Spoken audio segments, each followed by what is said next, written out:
চলে এলাম কন্টেস্টের উত্তর নিয়ে। এই কেকটার উত্তরে কিন্তু কেউই সঠিকভাবে বলতে পারেনি এর ফ্লেভার এবং ওয়েট কী ছিল। অনেকেই বলেছেন চকলেট ফ্লেভার ছিল, অনেকেই বলেছেন ভ্যানিলা ফ্লেভার ছিল। কেকের উপরের লুকটা দেখতে কিন্তু চকলেটের মতোই লাগছিল, কিন্তু রিয়েল যেই ফ্লেভারটা সেটা ছিল বাটারস্কচ ফ্লেভার।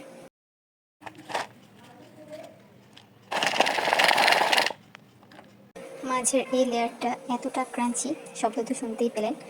এই কেকটার ওয়েট ছিল 1 পাউন্ড ওজনে এবং কেকটা হাইট কেকের মধ্যে করা ছিল। ছবিতে হয়তো কেকের সাইজ দেখতে বোঝা যায় না।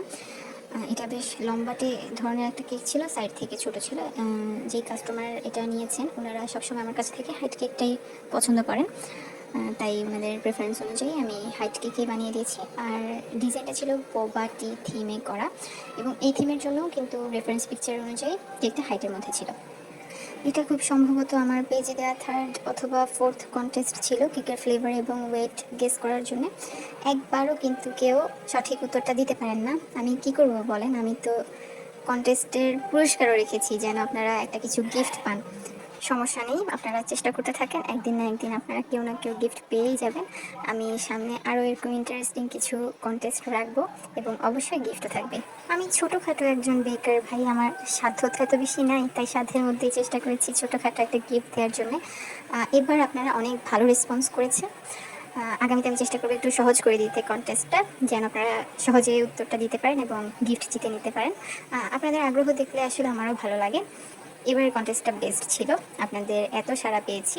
নেক্সট টাইম ইনশাল্লাহ আরও সহজ করে আপনাদের জন্য কন্টেস্ট আনবো। এবার কেকের ব্যাপারে আসি। কেকটার যে ডিজাইনটা ছিল, ডিজাইনটা একদম সিম্পলের মধ্যেই ছিল বলতে পারেন।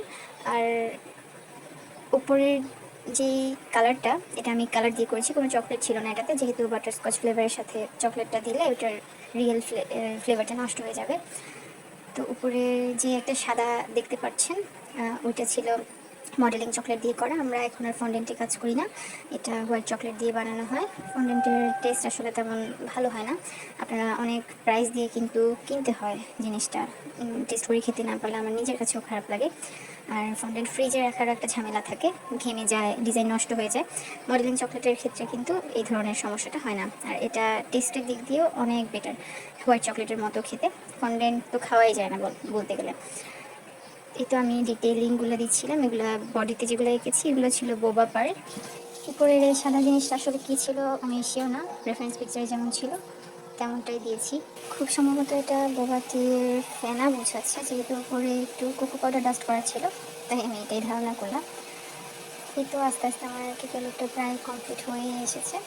উপরে আমি চকলেট পাউডার দিয়েছি, যে চকলেট ড্রিঙ্কিং যে পাউডারটা থাকে, ওভালটিন বা এই টাইপের যা থাকে। অনেকে কোকো পাউডার দিয়ে থাকেন, কিন্তু কোকো পাউডার দিলে টেস্ট তিতা হয়ে যায়, যে কারণে আমি এটা ইউজ করেছি। কাস্টমার অনেক বেশি পছন্দ করেছিলেন কেকটা, আলহামদুলিল্লাহ। আপনাদের কাছে কেমন লেগেছে জানাবেন।